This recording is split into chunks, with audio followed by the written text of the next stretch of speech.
My name is Blake Buchanan. I'm the writer, director of the Ballad of Lucy Frankenstein, and I am ecstatic to be a part of this project.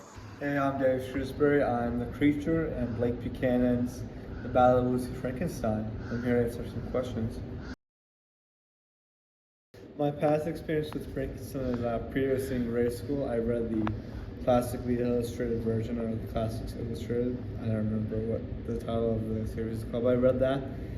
And I was always aware of Frankenstein as a pop culture phenomenon in the book and the literature. I have yet to read the full original book. I've seen Frankenstein and the Bride and James Gunn, Creature Commandos, and I very much like the Bride in that.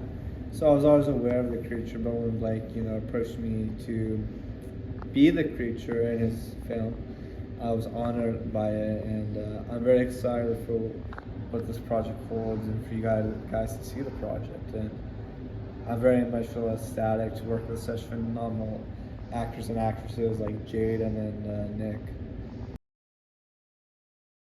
Well, the scenes when I first read them, they portrayed to me a childlike violence, but also like a childlike wonder, like a child who's been hurt a lot. Kind of like a psychopath, but pretty sure a little bit is. But what do I think this holds, or the character holds? I think it holds something that audiences can see and recognize in their life, whether they've gone through abuse, whether they haven't, and they can see and they can recognize a little bit of themselves in the creature, and they can see how the creature is kind of an archetype of a child. And how you can really see that how he doesn't know how to control himself, how he doesn't know how to control his love. He's kind of like the one guy in Of Mice and Men who kills the rabbit. He loves the rabbit, but he kills the rabbit, It's a lack of control, I think, the audiences will really resonate with and will kind of be terrified by, Yeah. I think what I'll put into my portrayal of the creature is really a sense of loss of control. Really a sense of someone who's very much and truly is broken on the inside, like someone who has felt love, but with that love, if he's felt any, it's been ripped away from him. It's been taken away from him like he doesn't deserve it. He doesn't know why this has happened to him. All he's felt love, but with that love always comes the loss of love. And I think that's what it will be unique about our Frankenstein, is that it's going to show his really childlike self, And I think that's what is going to set ours apart from the other ones. And I think non-Frankenstein stuff that's influenced me is the Iron Giant. I've seen that movie many times, and I love it very much and how it portrays how the Iron Giant doesn't really have much control. And I think the Shape of Water, I haven't watched it, but I'm aware with it, and I've seen clips of it, and I've seen how the person who plays the creature in that, I've seen some of his other movies and how he portrays a creature, the movements, the rhythm, and how he interacts. And I think it'll be clear, to, mature cinephiles how that's rubbed its influence on my portrayal. I think it will be very easy to resonate with him, with the very broken characters. And we can kind of see how there's a lot of broken people right now, and how they're struggling with feeling broken. And it'll really show the different dynamics and different views. It's like almost like a diamond or a jewel with light. I feel like that's kind of how it is. It's going to show the very different sides of this relationship or this friendship. I think that'll resonate with audiences, and that'll resonate with people from very different walks of life, and it could unite our viewers in this divided time. I really like working with Blake since I know him from high school in the theater department there, and I've seen his work before, and I've seen I've seen him, how he acts himself and how he responds to the director, and I'm very excited to see him work with him uphand as a director.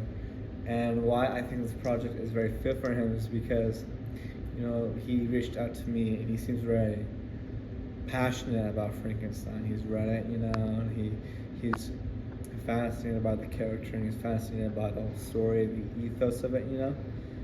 And I'm very excited to work with him because he also chose Jaden in this project. And Jaden is a phenomenal actress. I've seen her act as a star on scene, and how she really puts a lot of energy into it, a lot of emotional energy into it. In Mean Girls, she was very good in that. She's very phenomenal in all the roles I've seen her in. So I'm excited to work with Blake because I feel like very much this will help me as an actor, having phenomenal co-stars and stuff, seeing how they act and how it can improve my acting, improve my skills, and I think that really does reflect on our director and his magnetic sense of view in this project. Well, it's very different than let's say Square or 48, my two short films. It's very different. This one is on definitely a bigger scope, but this one is where I really get to show off. I think what I can do with emotion and what I can do with characters and monsters. I've always been fascinated with monsters ever since I was a little kid, and it's all just it's just something that's always been with me, and I think. This kind of Romeo and Juliet story works with these two characters, and I can't. And also with this film, it's more of a bigger cast and so many different people doing so many different things, and it's definitely a bigger scope and definitely like a scarier scope. But I'm very excited. I'm very excited to work with Jaden, David, and Nick. They're all very talented. I've seen David act. We did some plays and musicals in high school, and same with Jaden. Nick, I found through, I was doing another film, and I put out a casting call for it, and Nick answered to it. And Nick is an extremely talented person. And what I saw in David for the creature was in Treasure Island, there was a scene where he was falling over a bunch of times, and he was just like kind of like moving around funny, because he was a skinny pirate, and I was just like, wow, this could be very interesting. And Jaden, I just love her so much. She's such a sweetheart, and as soon as I've been working on this film since I was 12, so that's a long time of my life, and as soon as I got into the rewrite of it and I wanted to pick it back up again, I met Jaden and I was like, okay, this person's going to be my Lucy Frankenstein. She's incredible. Thematically, my kind of influence were, well, I was always a fan of like sad animated films as a kid. Chris Sanders is my favorite filmmaker of all time. He made the original Lilo and Stitch and How to Train Your Dragon and The Wild Robot, and those movies kind of touched me even at that age. And I really wanted to, and also Frankenstein itself, as a story, is very sad. I don't think people really acknowledge that, how sad the original story is. And I obviously wanted to do that, and not just have it be like a straight up like horror, like scary, because it really the movie itself really isn't scary. It's just more about I like to say it's a movie about people, and it's a movie about finding each other. And so I obviously people think Frankenstein is just like this this horror character, but he's way more than that. I kind of wanted to dive deep into that. So I would say more sad films, definitely some action films that I like because there's a bit of action in the film. And then thematic, technically, I like how Steven Spielberg makes all of his movies, where the camera feels more alive. So the camera, because the camera itself seems more like a character, and it's like it's moving along with the characters. It's that's just like my thing in every movie and like everything. He's just like that. The camera is more alive. A character could be over here and they are, it's moving along, or a character could be walking and the camera is walking walking with them. It's very important. I think Frankenstein itself is a very important story in the fact that it's really a story about fatherhood. I know Guillermo del Toro recently made his version, which was fantastic and beautiful, and that film Not as beautiful as you. is just amazing. It's and I think it's just so important. I think it's just I think it's definitely a story about treating each other differently, because this creature is definitely perceived as kind of an evil guy and a kind of a mean figure, but he's really not. And then with this film, I hope it's important.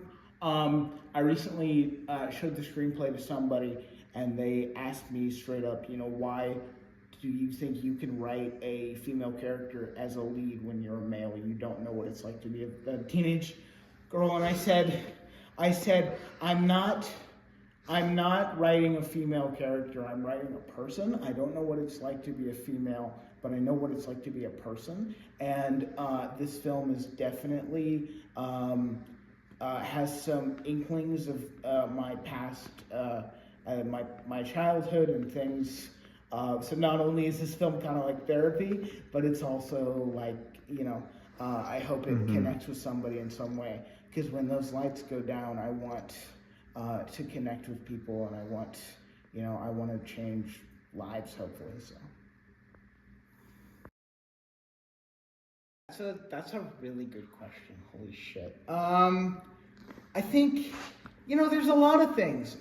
There's a scene where the creature and Lucy kind of connect, and it's more of an interpretive dance, sort of. It's more an interpretive dance, and they have this really beautiful kind of scene where they just kind of illuminate over each other, something like that.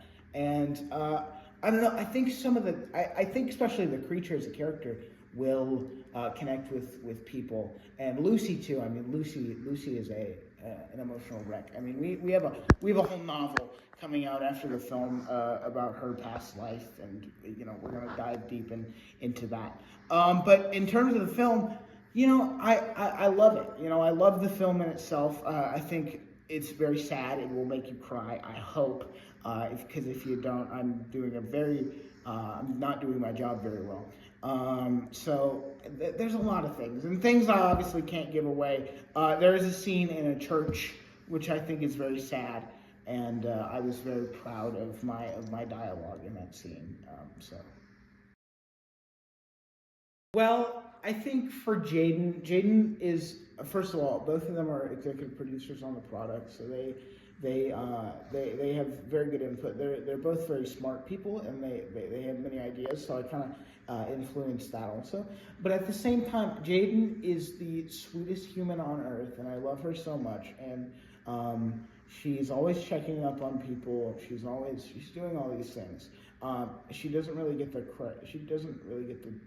credit that she deserves, because she's just such a good person.